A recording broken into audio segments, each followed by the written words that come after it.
Greetings, friends, and welcome to Friday. It's Friday all day. It's September 16th. September 16th. So I still have a little time to get my wife a birthday present. Why are you putting that off? Get that done, man. Come on.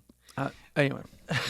We're glad you're here. We're going to wrap up this week as we finish our conversation around this idea of God, experiencing God in nature.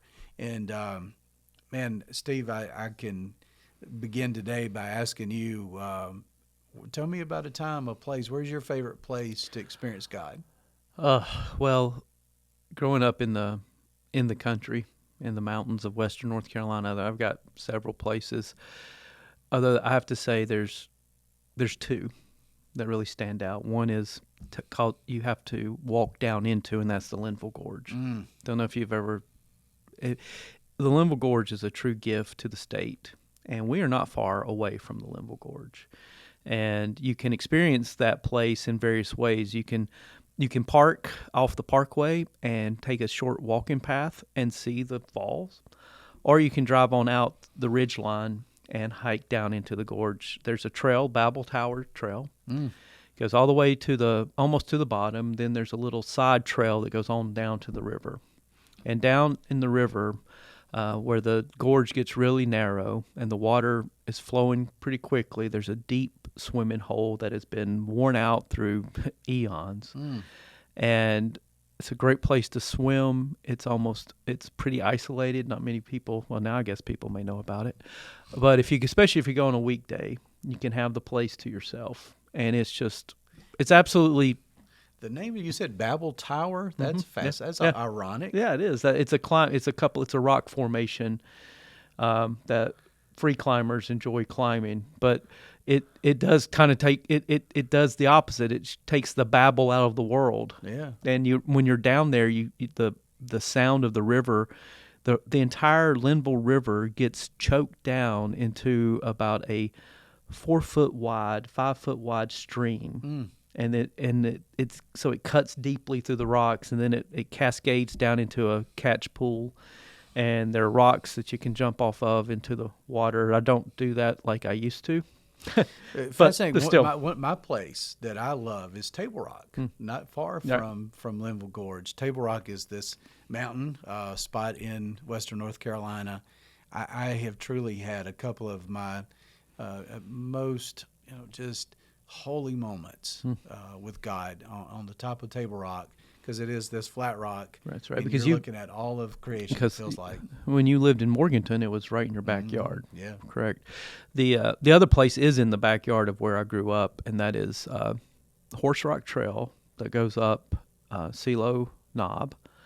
It's a rock that sticks out of the side of the mountain. It's a tough hike. That rock is probably close to 5,000 feet in elevation. You still have another 1,000 feet to hike up to get to the top of the mountain. But the way it comes out of the side of the mountain, the wind comes up through the valley. It is a vertical drop of probably, I don't know, a couple hundred feet.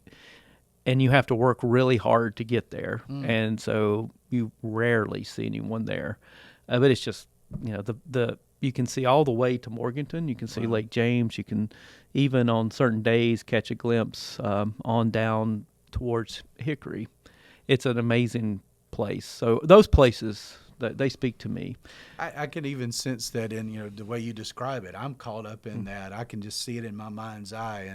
And those are places where indeed we sense God's presence even more clearly. It's because I have to get small, right? When you see those places, when you see something like, and again, remember, folks, these places are close to us. We are blessed to have the kind of natural beauty we have in this state, whether it's the beach or whether it's the mountains that you can get to without too much work. So reference Psalm 19. That's what's going to be going on Sunday, and connect that to this experience that you're talking about. So I'm going to read the first 6 verses, what we are concentrating on for this week. This is a Psalm of David, and I think one of the interesting things about David as a young boy spent a lot of time outside. Yep. Right. So nature. But no iPad to go. Right. No, not a lot. Not a lot to do, technology wise. But he writes, The heavens are telling the glory of God, and the firmament proclaims his handiwork. Day to day pours forth speech, and night to night declares knowledge. There is no speech, nor are there words. Their voice is not heard, yet their voice goes out through all the earth, and their words to the end of the world. In the heavens he set a tent for the sun, which comes out like a bridegroom from his wedding canopy, and like a strong man runs its course with joy. Its rising is from the end of the heavens, and its circuit to the end of them, and nothing is hid from its heat. So there's this fascinating connection between Genesis 1 that says, in the beginning, as God spoke all things into existence. Psalm 19 reminds us that in that speaking that God did in creation, it's not audible, but it is such an effective communication. Mm-hmm. God effectively communicated who God is simply in the part of nature. That's recorded in Romans 1. It says in Romans 1, we ought to be able to see the character, the nature of God in the revealing of creation. Mm. Yeah, I think that's, and it makes me think of when Paul goes into Greece and he's speaking to those learned people there, and he says, this person, this thing you've been yearning for, you're close, but you're not quite there. This unknown God that you know is out there that has driven your culture, it is the God of Israel. It's the God of creation. Because regardless of where we're born or what our culture is, we have to, when we encounter nature, we encounter God. And there's something that is communicated back to us through that very act. So this past week, Steve was able to come down to be with, and I'm so grateful for him. You people at Denver are so lucky. I shouldn't say that out loud. He'll hear me. But run with it. The folks of Denver are so fortunate to have Steve as a pastor. I'm grateful to have you as a friend and a pastor when I needed you last week. But Steve got to go out to the farm on which I grew up. And let me put it this way. I thought I was from the middle of nowhere. Yeah, I really am. Yeah. You got to go to nowhere and take a right. I tell keep people going. all the time, everybody's gonna be from somewhere. I'm from nowhere, but I'm from a great nowhere. I love it. Mm-hmm. It's part of my soul. And for me, it was, and our friend John, who I rode down with, Jonathan, who was also part of the service for your mom.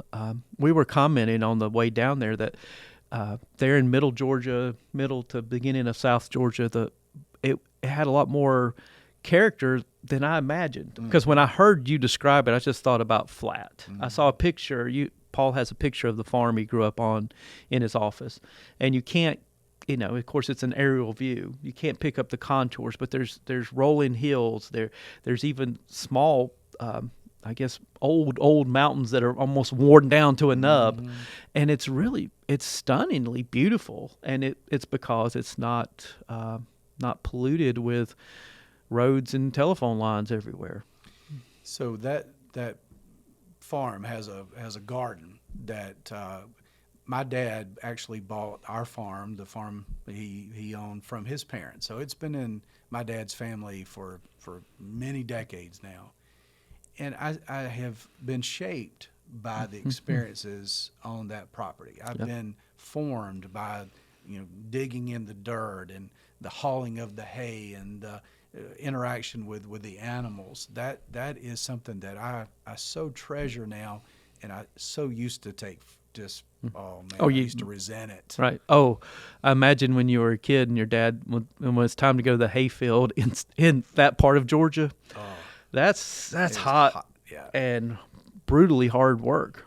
And used to resent it, but now certainly simply give thanks to God that I get to do it, that I got to do it as a child. Wish that everybody had opportunities to experience, something like that just can shape you in ways through nature, creation. So, and I could tell when you were on that property, that sense of place you had, the almost the life-giving energy that comes up from the God who created the beauty of that place, and the shaping of that place has been done by your family for generations. But I want to pause just for a second, take a slightly different direction as we're about to wrap up.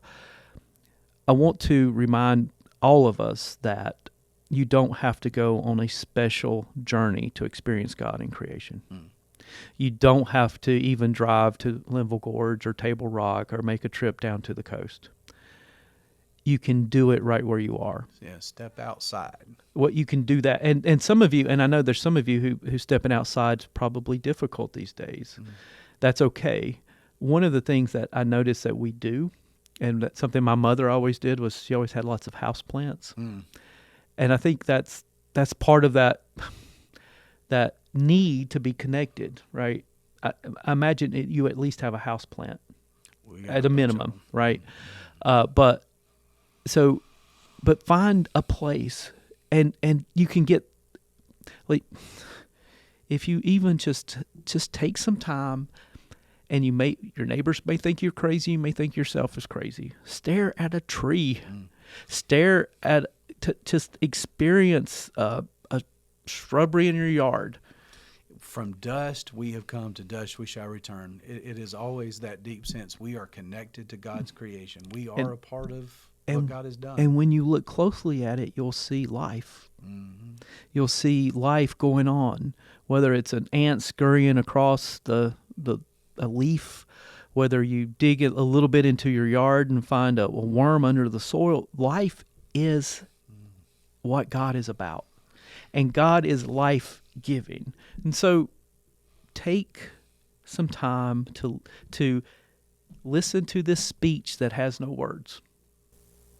I hope this whets your appetite for Sunday. I know the folks at Denver, you're going to love hear from Pastor Steve about this. I hope the folks at Huntersville will come and be excited. I'm excited about what this is. But most of all, thank you for the time, the way you've paid attention today. We're grateful. Thank you, and look forward to seeing you on Sunday. See you on Sunday.